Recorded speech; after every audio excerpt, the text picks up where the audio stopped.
اگر تم خالق کائنات کے جلووں کا مشاہدہ کرنا چاہو گے تو ان دو نوروں کے صدقے میں خالق کائنات کے حسن و جمال کا مشاہدہ کر سکو گے، اور جلوہائے حسن الوہیت تمہاری نگاہوں کے سامنے بے حجاب ہوں گے، کیونکہ یہ دونوں نور تم لیے بیٹھے ہو، دونوں نور تم لیے بیٹھے ہو، اور ان دو نوروں کی روشنی میں تمہیں فقط جلوہائے حسن الوہیت اور جمال الوہیت ہی نہیں بلکہ اس کے حسن کے وہ جلوے، وہ تو بلا واسطہ بات تھی، اور بالواسطہ جو خدا نے کائنات کے ذرے ذرے میں اور تخلیق عالم میں اور آسمان اور زمین کے پیدا کرنے میں اور چاند میں اور سورج میں اور پہاڑوں میں اور ہواؤں میں اور تحت الثری میں، عرش اولا میں، ہواؤں میں، دریاؤں میں، فضاؤں میں، خلاؤں میں جو کچھ اللہ تعالیٰ جل مجدہ نے حقیقتوں کو چھپا کر رکھا ہے، اگر یہ دونوں نور تمہارے پاس ہیں تو خدا کی قسم 18,000 کائنات تمہارے آگے منکشف ہو۔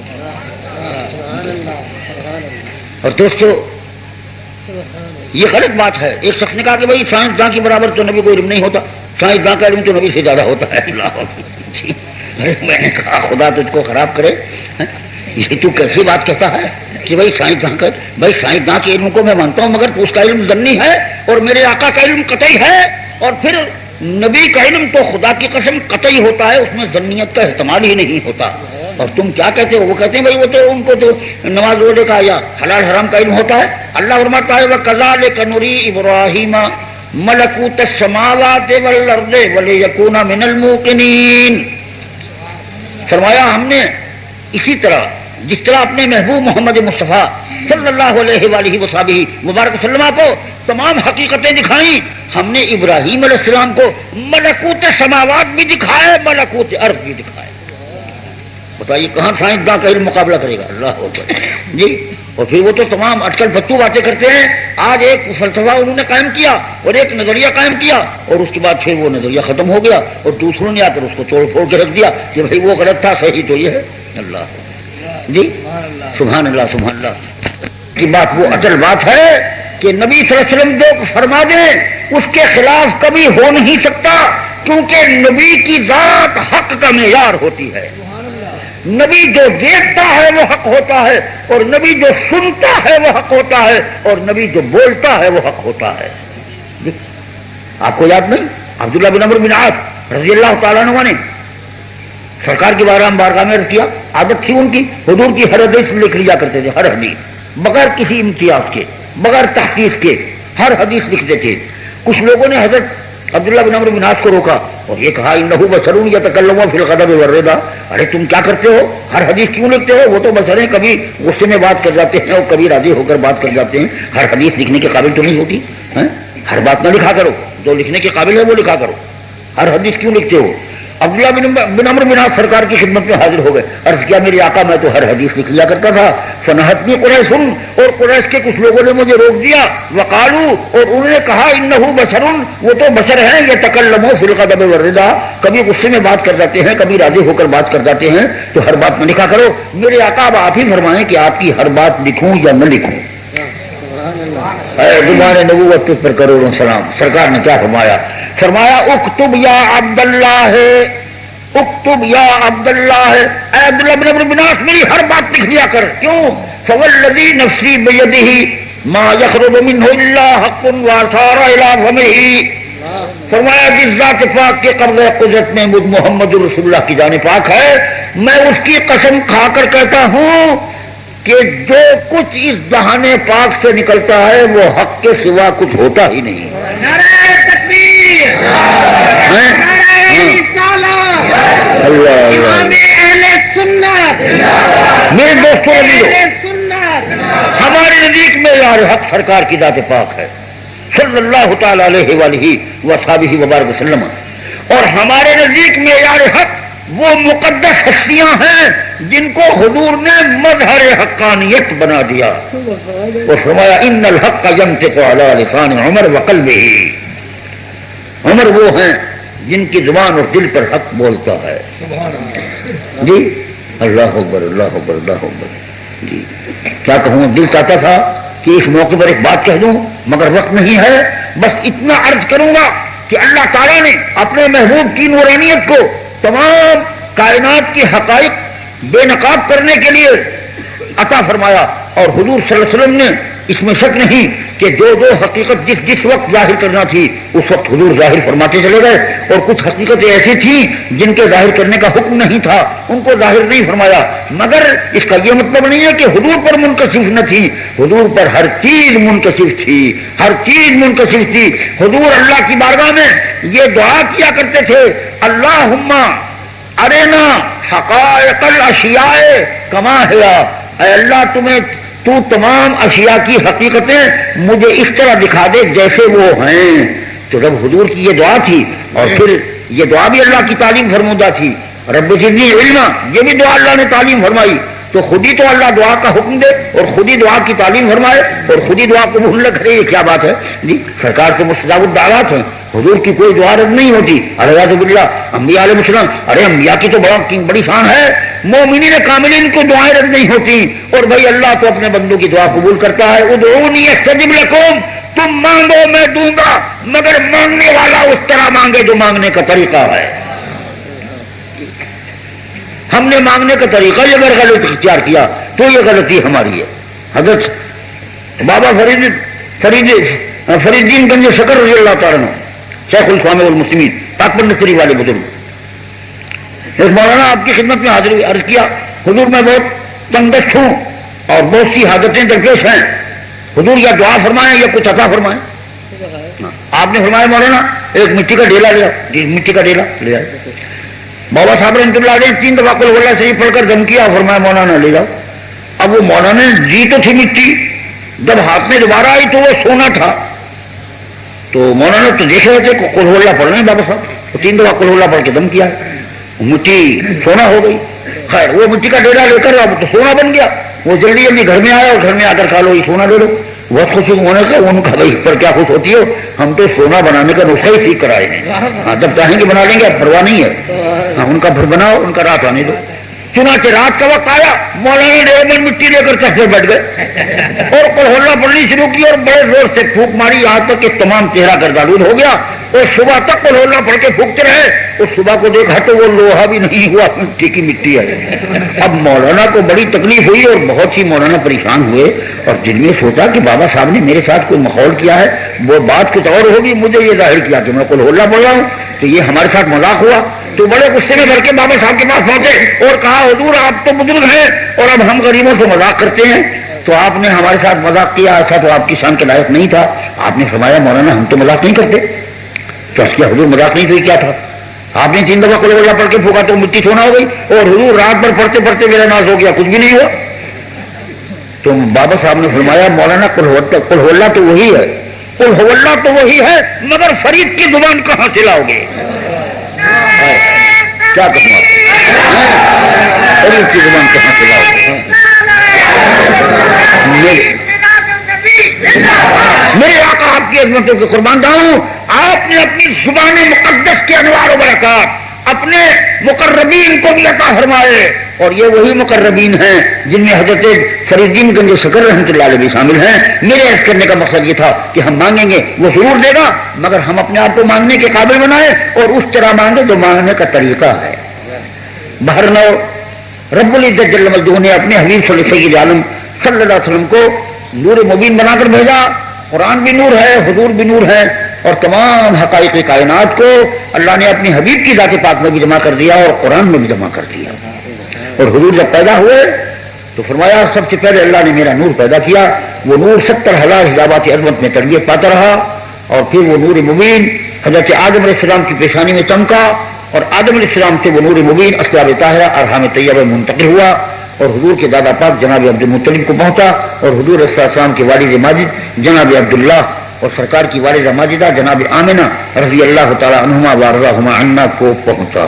سبحان اللہ۔ لوگ تو حضرت عبداللہ اور حضرت آمنہ کے بارے میں رضی اللہ تعالیٰ عنہ کا لفظ بولنا بھی نہیں اور سننا بھی گوارا نہیں کرتے، سننا گوارا نہیں کرتے، معاذ اللہ کہتے ہیں وہ تو کافر تھے، کافر تھے۔ اس وقت مسئلے پر کلام کرنے کا موقع نہیں ہے۔ مسلم شریف کی ایک حدیث پیش کرتے ہیں کہ مجھے تو مسلم شریف میں حدیث آئی ہے کہ اللہ تعالیٰ نے مجھے والدہ کی مغفرت کے لیے دعا کرنے کی اجازت نہیں دی، اور حضور نے گریہ بھی فرمایا، تو لہٰذا وہ تو مسلمان ہی نہیں تھی۔ اللہ اکبر، کیا تماشے کی بات ہے۔ ارے بھائی سوال یہ کوئی ایسی دلیل لاؤ جس میں ان کے کفر یا شرک کا لفظ مذکور ہو، ایسا کوئی لفظ لاؤ. اور میں دعوے سے کہتا ہوں کہ حضور کے والدین ماجدین طیبین طاہران کو کافر و مشرک کہنے والے 50,000 دفعہ مر کر زندہ ہوں تو ایک لفظ قرآن و حدیث سے نہیں لا سکتے جس میں ان کے کفر یا ان کے شرک کا ذکر ہو. سبحان اللہ.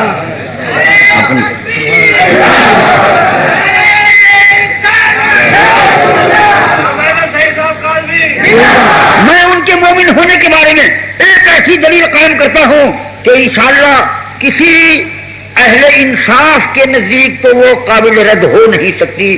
تعصب کی وجہ سے کوئی نہ مانے تو میں اس کا کوئی علاج نہیں کر سکتا. آپ سے پوچھتا ہوں کہ پیدا ہونے والا جو بھی ہو جہاں بھی ہو اسلام پر پیدا ہوتا ہے یا نہیں ہوتا؟ قرآن کہتا ہے فطرت اللہ التی فطر الناس علیہا. اور حضور سرور عالم صلی اللہ علیہ وآلہ وصحبہ مبارک وسلم نے ارشاد فرمایا کہ کل مولود یولد علی الفطرت. ارے ہر بچہ اسلام پر پیدا ہوتا ہے. یہ یہودی نصرانی مجوسی تو ماں باپ بنا لیں تو بنا لیں مگر پیدا ہونے والا تو مسلمان پیدا ہوا ہے.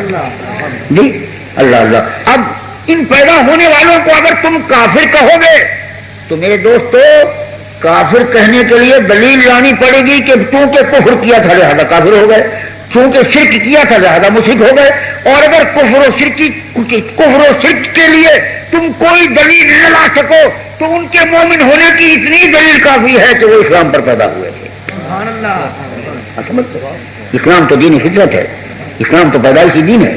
میرے آقا سرور عالم صلی اللہ علیہ وآلہ وصحبہ مبارک وسلم کے والدین کریمین طیبین طاہرین کے کسی وقت بھی کفر و شرک کا وجود ان سے ثابت نہیں جی. اور زمانہ تھا فطرت کا وہ اور سوائے اس کے کہ وہ کفر و شرک سے بچنے کے مکلف تھے اور وہ بچے.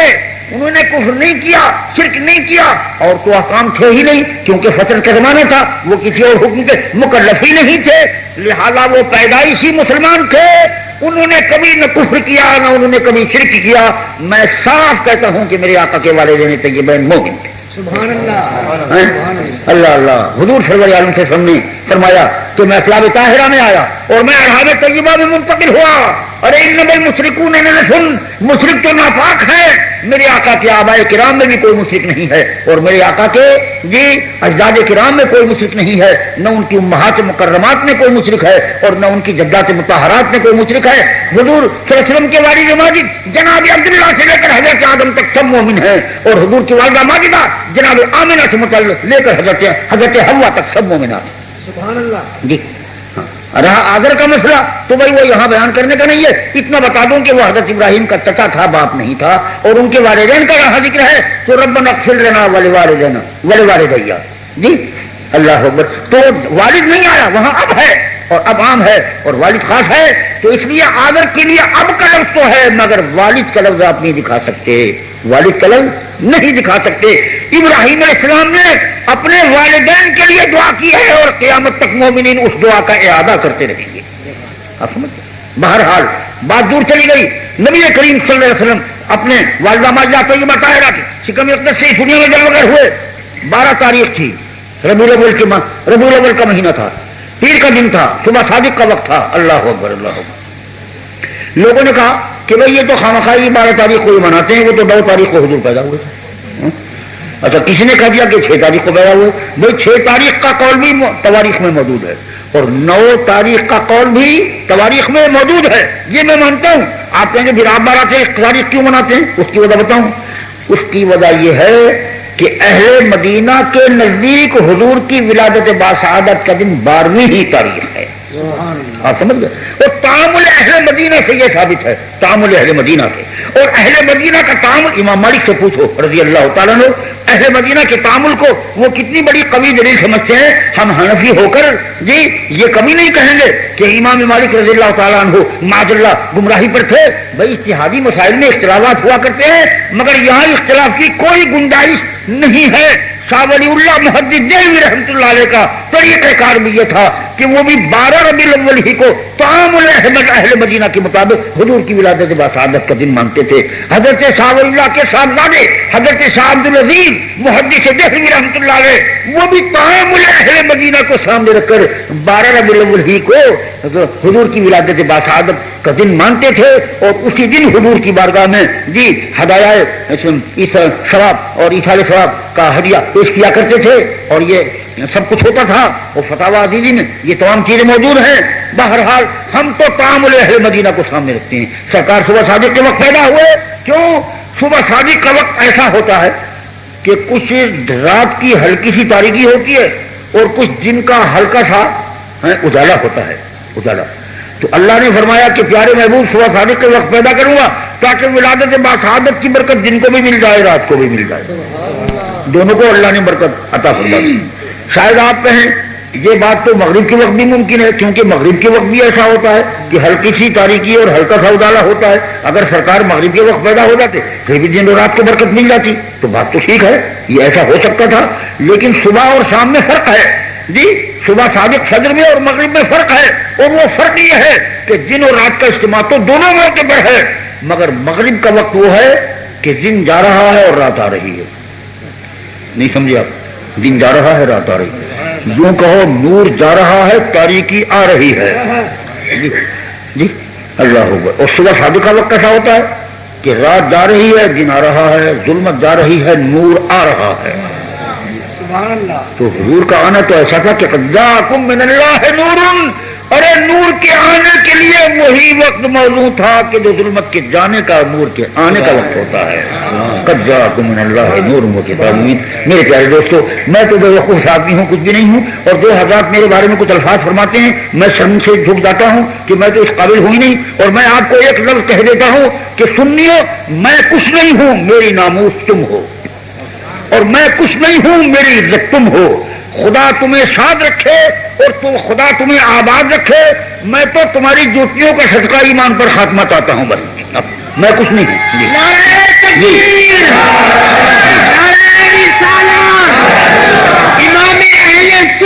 میرے پیارے دوستو, اللہ کے لیے میں ان لفظوں کا سزا نہیں ہوں. میں تو ایک ادنا ذلیل اور آپ کا ہاں سبحان اللہ مولانا حمید خان صاحب رحمۃ اللہ علیہ وہ ولی تھے, بزرگ تھے, اہل علم تھے, صاحب تقویٰ تھے, صاحب طہارت تھے اور صاحب علم و دانی تھے اور صاحب دین تھے, میں تو کچھ بھی نہیں ہوں. میں اللہ سے دعا کرتا ہوں اللہ ان سنیوں کے صدقے میں میرا خاتمہ ایمان پر کر دے. اور حضرت پروفیسر شاہ فرید الحق صاحب سبحان اللہ مجھ سے مت پوچھو, میں سمجھتا ہوں یہ مجموع البحرین ہے. کیا مطلب؟ یعنی دنیاوی علم کے بھی ماہر ہیں اور دینی علم کے بھی ماہر ہیں. آپ سمجھ گئے؟ ہاں, دینی علم کے بھی ماہر ہیں اور دنیاوی علم کے. یہ مذہب کے بھی ماہر ہیں, یہ سیاست کے بھی ماہر ہیں, یہ دین کے بھی ماہر ہیں, یہ دنیا کے بھی ماہر ہیں, یہ عربی کے بھی ماہر ہیں, یہ انگریزی کے بھی ماہر ہیں. یہ تو مجموع البحرین ہے. دعا کرو اللہ ان کی عمر دراز ہو. اور سنیوں میں ایسی ہستیاں خدا کی قسم ہمارے لیے وجہ افتخار ہیں. اے اللہ سنیوں کے اس افتخار کو زندہ رکھے. میں دعا کرتا ہوں اللہ آپ کو خوش رکھے اور شہزادے محمد میاں کے لیے اللہ تعالیٰ ان کی عظمتیں ان کی برکتیں ہمیشہ قائم رکھے. اور حضرت مولانا رحمۃ اللہ علیہ کا کہ یہ صحیح سجادہ نشین ہے, الہی ان کی مدد فرما. اور میں اپنے سارے سنیوں کے لیے دعا کرتا ہوں, سب بھائیوں کے لیے دعا کرتا ہوں الہی سب کو اپنی عظمتوں اپنے محبوب کی عظمتوں کے صدقے میں نواز دے اور بے اولادوں کو اولاد نرینہ صالح عطا فرما دے اور بیماروں کو صحت دے دے.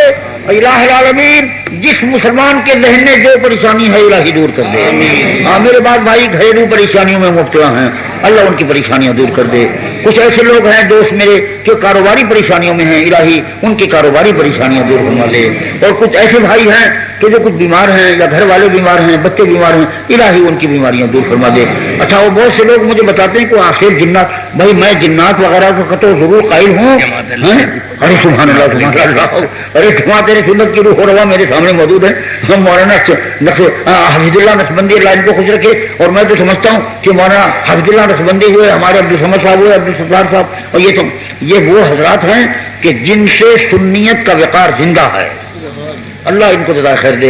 الہی جماعت اہل سنت کا وقار ہمیشہ اونچا رہے, جماعت اہل سنت کو فروغ ہو. جن اور عصیر کے بارے میں کچھ ارشاد فرمائیں. جن اور عصیر کے بارے میں ارشاد فرمائیں. اور صاحب جن عصیر کی بات تو ایسی زبان سے نکل گئی, غلط نکل گئی, تو کیا کہوں, جنات کا میں قائل ضرور ہوں ہاں مگر یہ جو لوگ میرے پاس آتے ہیں کہ بھئی یہ فلانے کو جن ہو گیا، میں بڑا پریشان ہوتا ہوں، یا اللہ میں نے کبھی دیکھا نہیں اور میں بڑی مصیبت میں ہوں، میں کیا کروں؟